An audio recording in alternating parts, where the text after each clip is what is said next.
Hey, what's going on, everybody? This is Tyrone back with Tech Life. So here we have a great article from Fierce Wireless. I will leave a link to it in the description so you guys can check it out. So Mike Seaver today at the JP Morgan conference gave some very interesting updates, and I felt like those updates were kind of early. So they must be very, very confident about this second quarter, as it's barely in the middle. So according to the title here from Fierce Wireless, which is something that Mike Sievert actually said, we're still the insurgent. So they are still thinking of themselves as the underdog. They are still trying to grow and gain share in today's market as it stands. So there were several big updates that Mike Sievert gave during the conference. So he said midway through this quarter, they're already predicting to either meet or exceed postpaid net adds versus last year. That's already a big statement. So he's already telling us they're good to go for the second quarter. They are going to grow. And they told us at the Q1 earnings that they are guiding and raising the postpaid outlook for the year. So it looks like it's going right again according to their plan and strategy.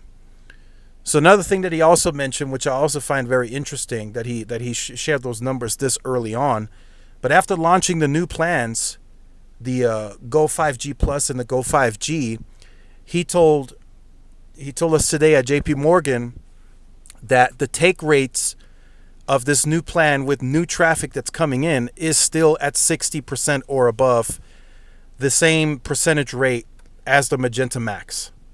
So that's going to be big for T-Mobile's financials. It's going to help them a little bit with ARPU. It's going to help them with ARPA. It's going to help them with free cash flow. So everything in that regard is looking good.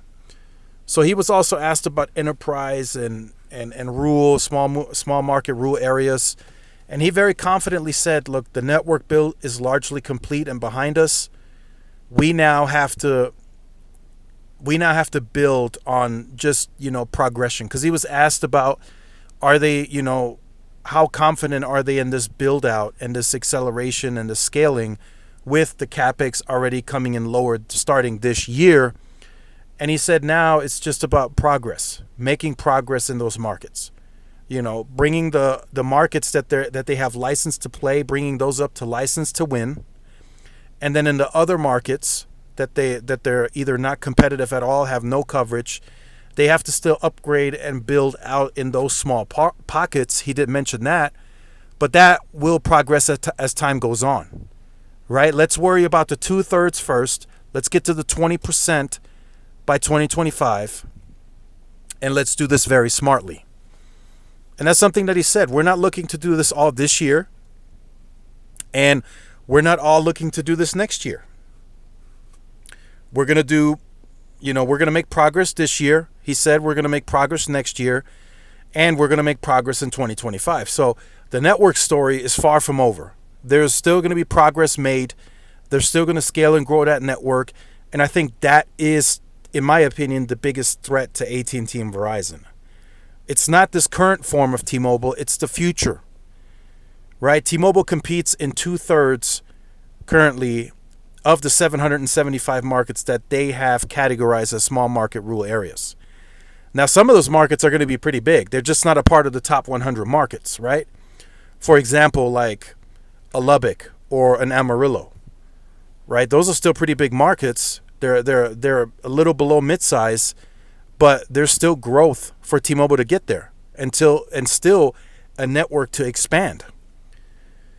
And of course, they must do so in places like Nebraska, in places like Vermont, in places like Maine. But they have no urgency or rush to get there because it doesn't fit into the current plan to get to 20%. They're going to get to that 20% under the current 2/3 that they have either license to play or license to win.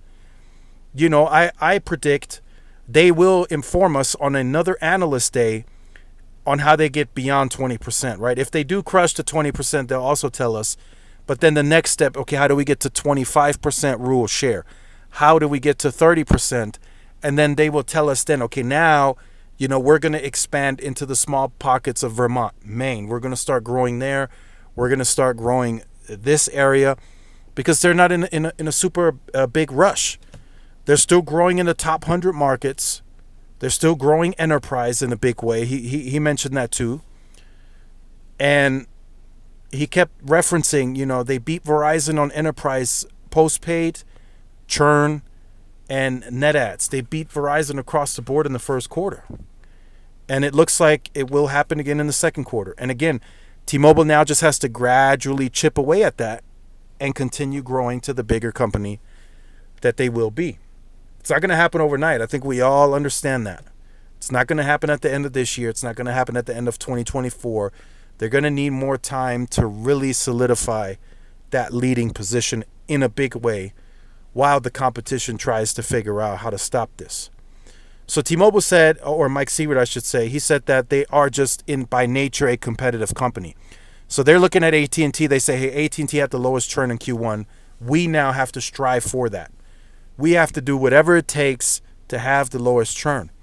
So be looking forward to another announcement of more value, because he did say they want to have the clear value proposition. They don't want to be questioned. They want to have clear value proposition against the competition. So be looking forward to something. He didn't mention anything on this go around, but just from me to you, I think something could be potentially coming for this year, or before this year is out. So, like I said, I will leave this article in the description down below so you guys could check it out. Some of that stuff is in there. I'll just read off this brief paragraph before I close out the video. We got into the top 100 markets as the market leader by being a value player. Yet, tens of millions of consumers never gave T-Mobile a single look because they wanted the network leader. Now, they're giving us a real look. So that's what he's saying. Again, the prime customer, the network seeker, they are now looking at T-Mobile and they're choosing T-Mobile. So that's a big step for a company that never had a chance to get those types of customers. So let me know what you think about that in the comment section down below. Look forward to reading your comments. Make sure you guys stay tuned for more. Like, share, subscribe. See y'all in the next one. Peace.